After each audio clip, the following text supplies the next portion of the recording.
Hello there everybody, and welcome to this feature presentation on YouTube. I am King Mac, your hamburger pal. Thank you all for watching. Be sure to enjoy a hot fresh cheeseburger along with some delicious golden french fries, a tasty milkshake, and a nice soft drink. Also be sure to grab some hot buttery popcorn while you're at it as you enjoy this episode of TTBurger Game Reviews on YouTube.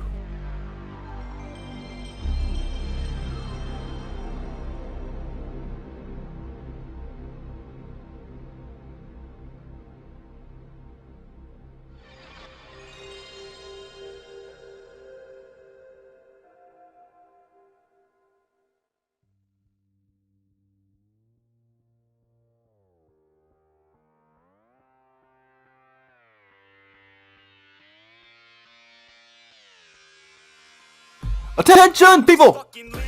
This is General Tony here, reporting you all for duty. We're back with more TTBurger game reviews here on YouTube. We are continuing with my Iron Man franchise review, episode 258, part 4 of 11 parts. Once again by the company 3DO, look at all the console Iron Man games on the PlayStation and stuff. Well, most of them besides that, but I'll tell you guys later what I mean by that. Right now we gotta continue here as we are back with more Army Men extravaganza with Sarge and the Tan Army and the Green Army and the tanks and the jeeps and more we're working to do. Before we get started, want to give a shout out to Free Green HD, MS Mac, also that Hyperlamia, Brickles Go Stateside, Megs, Griffin Puff, Black Healer, along with the Homie RJ, Uncle Jira, Rockstar Pool 69, V-Rock, Desert Cody 2022, Red Hood Assassin, The Sensational Jet, and more. We're continuing with my Iron Man franchise review here. We got more to talk about with the Iron Man World War series here. Before we can get started here, those videos are happening in episode 258 part 3 of 11. Here's a Iron Man style TTBurger recap, show y'all what you missed. I took a look at Iron Man World War, Land, Sea, Air, and gave it a 2.5 out of 10. It was close to the PlayStation because I gave it a 2.5 out of 10 because it was terrible. So bad. Bad frame rate issues. Same style gameplay, recycled content stuff. What more could you ask for? It was a game that should be ignored and thrown away in the process. But if you need more Iron Man, then check it out. Worth the rent. But be warned of wasting your hard-earned money on it for sure. But now we're gonna zoom ahead to February 27, 2001, back when the PlayStation 2 was released, and we were still seeing some PS1 games coming out, and we got the third game in the Iron Man World War franchise here, Iron Man World War Final Front for the PlayStation 1, which will be released on February 27, 2001. Now, Iron Man World War Final Frontier, well, I have a lot to explain here. The game was a little better from the other Iron Man World War games, but that's like comparing apples to oranges, comparing chicken to steak, and white rice to fried rice, and more. The game is still a shit army, but they added improvements such as the ability to strafe, which is what should have been included in the first place. And the army works a little bit better, but that's not saying much at all. We once again have the same thing as before with some improvements. That is all. I should end the review right there and say, do not play this fuck.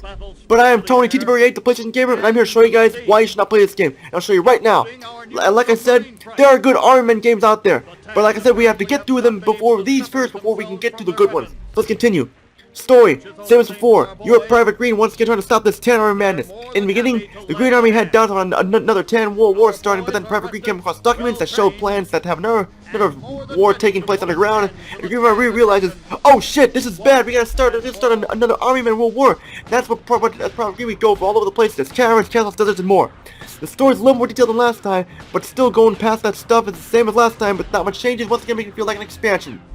Presentation, graphics, same, just better frame rate. Yeah, that's it. Everyone once again feels lifeless and just awful looking. This is a 2021 game. The PlayStation 2 was pretty much out around this time. And this time you're telling me this is the best thing to do for graphics? This is the same graphics as Iron Man 3D in 1999. That screams lazy and rush job. Come on, people, get with the program. Use a different engine here. The opening cutscene looks good, a little dated, but good. But still. The frame rate is smooth, better than last time. The explosions look cool, but the character models and backgrounds are awful. Once again, nothing that's changed. And the draw distance is awful. You look at a building or an object up close, and this is wireframe to the finest. And looks at this game. Looks like it hasn't even been finished. It's not much to say here with the sound. Nothing new. Same sound effects for the guns and stuff. Voice acting only in the opening cutscene. Same narrator. He's still good, but nothing to say about that. Music has a much bigger variety. It's still the same song and dance though. Gameplay of Iron Man World War Final Front. Few improvements here, but not much where it can be considered the game.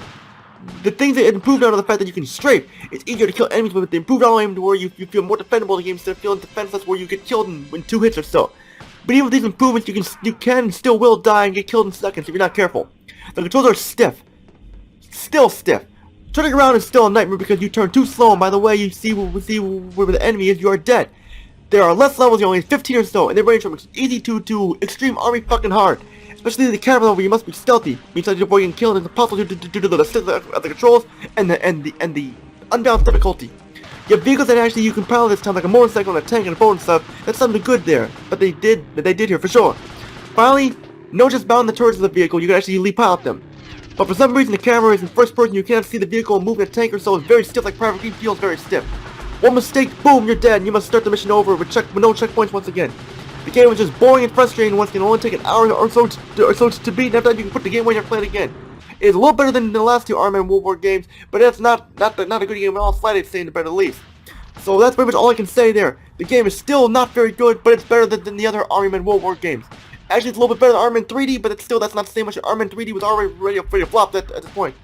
Final thoughts here. If you happen to need some more Iron Man fix, Iron Man World War Final Front is somewhat of an improvement, but still very disappointing at the same time. I do not have to recommend this game, just worth the rental and stuff. Even then, it's not worth that. Iron Man World War Final Front gives a 4.5 out of 10 because of the problems I have with it. Just avoid the game once again. And like I said, there are good Iron Man games out there, but we have to dig to try and find them. We gotta get through these bad ones first before we can get through the good ones. Do it in my opinion, the chronological order of the Iron Man game, like we were saying there. And that's it for episode 258, part 4 of 11. Stay tuned for episode 258, part 5 of 11. Take a look at the final Iron Man World War game, Iron Man World War Team Assault. It came out late 2001, back on PlayStation 2, with the GameCube and Xbox were already out. Does this mean this game is good or bad? You have to find out. All I can say is Tony, peace out, have a great day, and see you on my review of Iron Man World War Team Assault. Take care, everybody.